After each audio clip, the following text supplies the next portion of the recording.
वर्तमान बड़ खबर चलित वर्ष 10वीं श्रेणी छात्र छात्री मानक आसला गुरुत्वपूर्ण खबर। फेब्रुआरी 19 रु हम मैट्रिक परीक्षा। फेब्रुआरी 19 तारिख रु मैट्रिक परीक्षा मार्च 2 तारिख जाए चलो। माध्यमिक शिक्षा परिषद पक्षर विज्ञप्ति प्रकाश पाई। सकाळ 9 11 जाए चलो परीक्षा। गणित अधिक 15 मिनिट पाइबे परीक्षार्थी। यह कार्यसूची उभय रेगुलार एवं एक्स रेगुलार परीक्षार्थी लागू हम। एथर 5 लाख रु अधिक छात्र छात्री देवे 10वीं श्रेणी परीक्षा। केउ दिन केउ विषय हो परीक्षा जानतु। फेब्रुआरी 19 रे हो मातृभाषा परीक्षा। फेब्रुआरी 21 रे हो इंग्राजी परीक्षा। फेब्रुआरी 23 रे संस्कृत हिंदी परीक्षा। फेब्रुआरी 25 रे हो विज्ञान परीक्षा। फेब्रुआरी 27 तारिख रे हो सामाजिक विज्ञान परीक्षा और मार्च 2 तारिख रे हो गणित परीक्षा।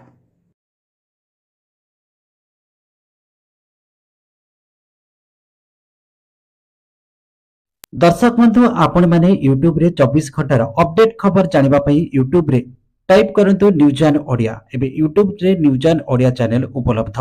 एतर उपभोग करंतु देखंतु जानतु 24 घंटार अपडेट खबर।